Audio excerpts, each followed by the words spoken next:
リンのモデリング日記。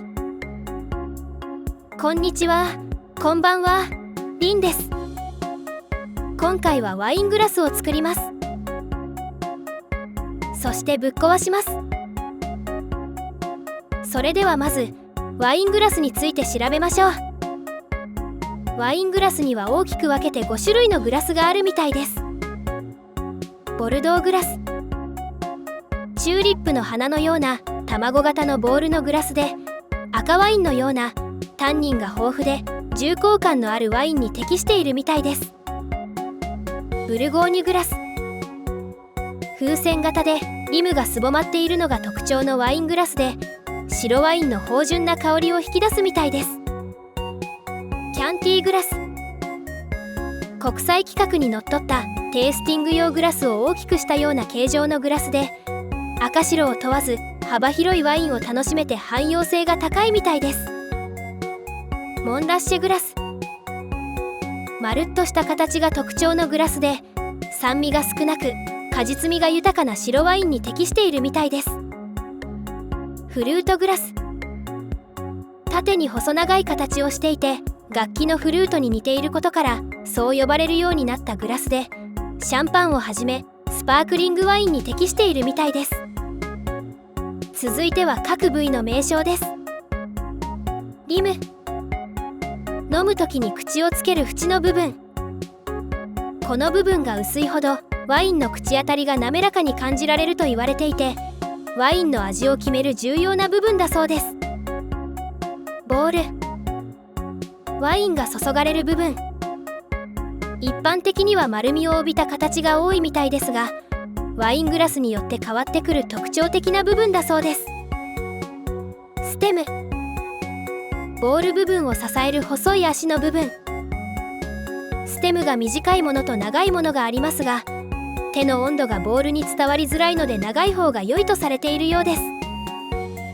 日本ではステムを持つのがマナーとされていますが、国際的にはボールを持つのがマナーとされているみたいなので、海外に行く方は注意しましょう。プレート、ワイングラスの底の円形の部分。安定感を得るためにボールの直径と同じ大きさになっているのが一般的みたいです。あとは屈折率についてですが、一般的なガラスは 1.51 から 1.53 みたいです。分散度は 0.008 から 0.01 みたいです。シェーダーは前回のダイヤモンドと同じものでいけそうですね。それではモデリングしていきます。形状はボルドーグラスっぽい感じでいきます。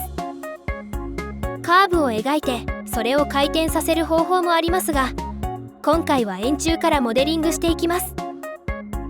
頂点は24にしました。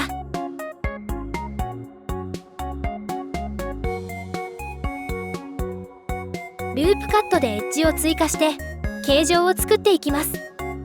ここはステムの部分になります。プレートになる部分にエッジを追加してスケールで調整します。ステムを伸ばして上面を押し出してボールの部分を作ります。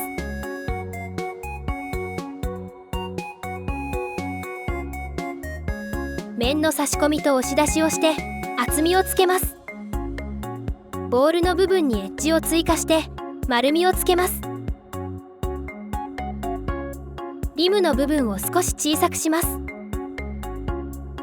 エッジを追加して形を調整します。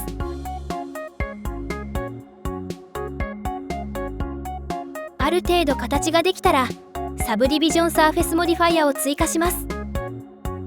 形状をシャープにしたい部分にサポートエッジを追加していきます。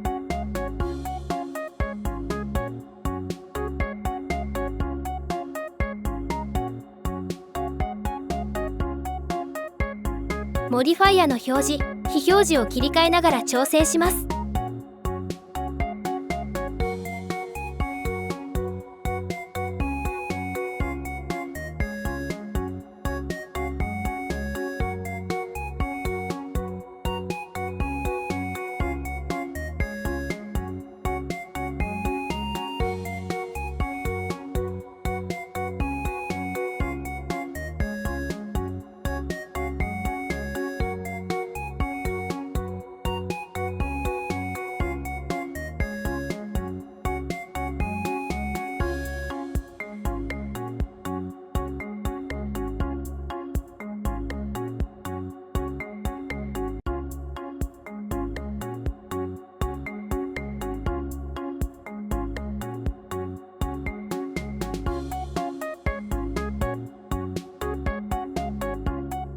ステムが少し太い気がしたので細くします。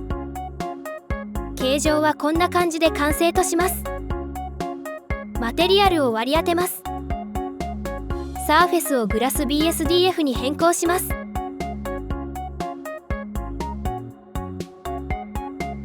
マテリアルを1つ追加します。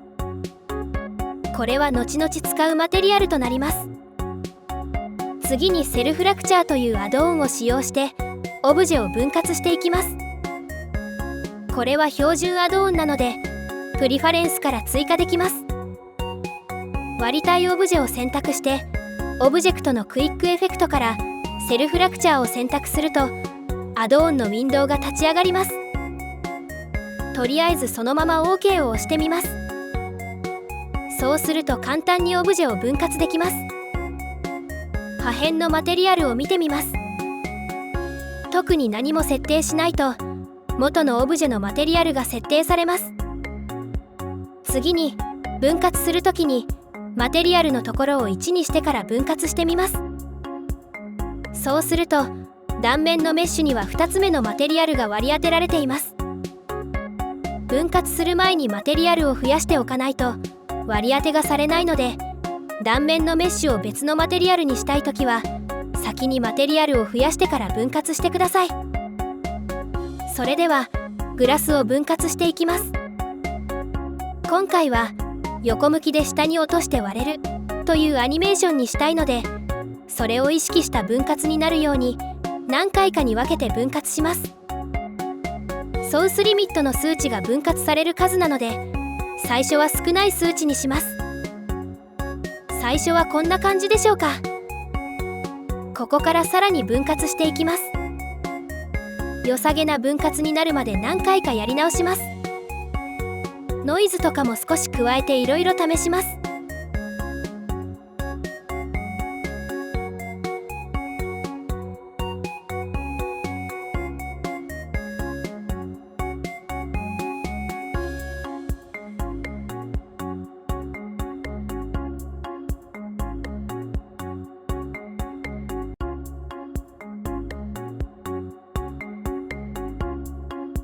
だいたいこんな感じですかね。この部分が下にぶつかる想定なのでここは細かく分割します。プレートの部分も少し分割しました。分割はこんな感じで OK とします。分割元のオブジェが表示されているので元のオブジェは非表示にしておきます。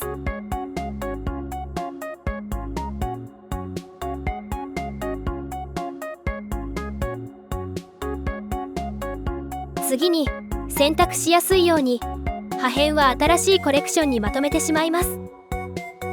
破片をすべて選択してオブジェクト、リジットボディ、アクティブ追加を選択します。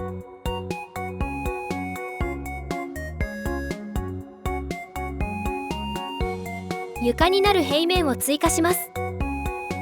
平面を選択した状態でオブジェクト、リジットボディ、パッシブ追加をします。アニメーションを再生するとバラバラになります。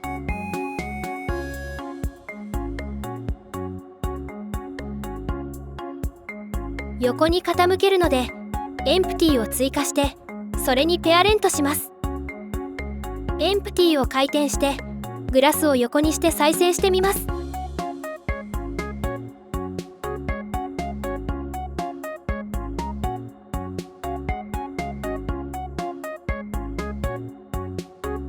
いい感じで割れてるんじゃないでしょうか。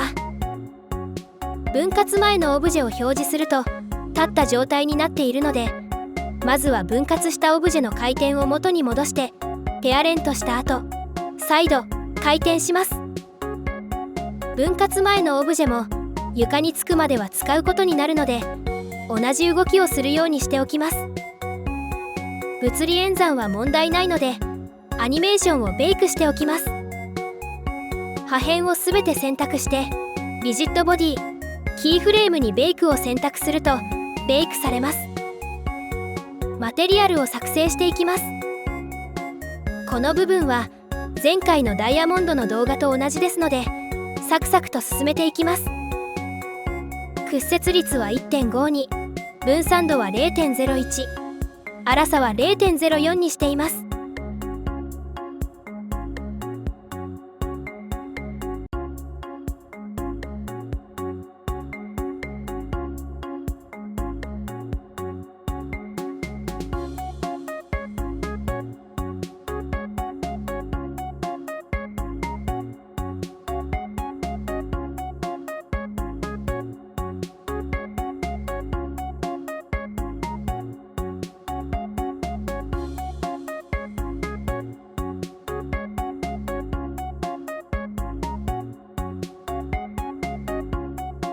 環境マップを適当なものにしてレンダービューにするといい感じになってると思います。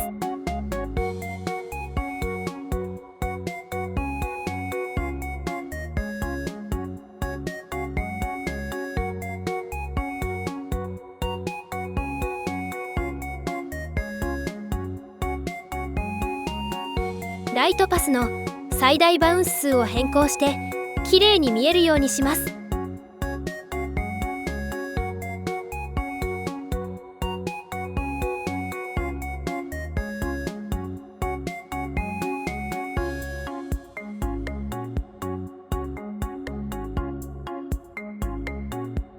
次に断面のマテリアルを調整します。コントロール T でノードを追加します。画像のノードはいらないので削除してノイズテクスチャーノードを追加します。テクスチャー座標はオブジェクトからベクトルにつなぎます。マテリアルが違っていたので断面のマテリアルにコピペしました。バンプノードを追加して高さにつなげてノーマルから各ノーマルにつなげます。強さは 0.06 にしました。すべて同じマテリアルを使うよりは表面と断面で違いがある方がよりリアルになると思うので別々のマテリアルにしています。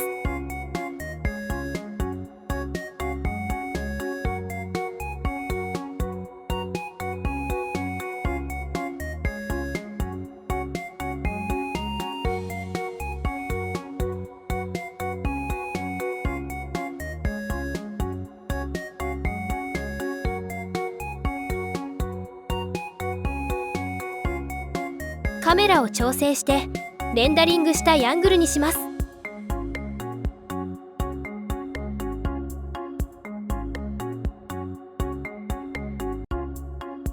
床のマテリアルを設定します。次にグラスと床が接触するタイミングで割れていないオブジェとの表示を切り替えるキーを打ちます。割れていないオブジェはエンプティにペアレントしていると落ちていかないので破片のどれかにペアレントして一緒に落下するようにします。オブジェクトプロパティの可視性の項目でビューポートとレンダーのチェックボタンにキーが打てるので切り替わるタイミングでキーを打ちます。破片の方も同じようにすればいいのですが数が多すぎるのでめんどくさいですね。コレクションに対して同じようにできればいいのですがそれをするには一手間必要になります。まず割れていないオブジェクトは別のコレクションに移動させます。そして破片のコレクションで右クリックからシーンにインスタンス作成を選択します。元のコレクションは非表示にします。インスタンスで作成したコレクションに対しては可視性に対してキーが打てるので先ほどと同じようにキーを打ちます。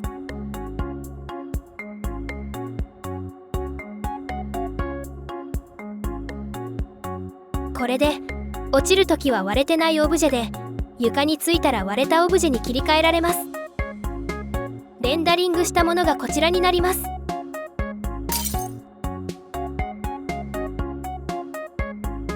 音をつけると結構それらしくなりますね。グラスのモデリングはそんなに難しくはないので初心者の方でも練習にはいいかもですね。分割して物理シミュレーションをするのは少し手間ですがやってみるといろいろ学べることもあると思うので一度はやってみることをおすすめします。今回は以上となります。それではまた会いましょう。チャンネル登録と高評価をお願いします。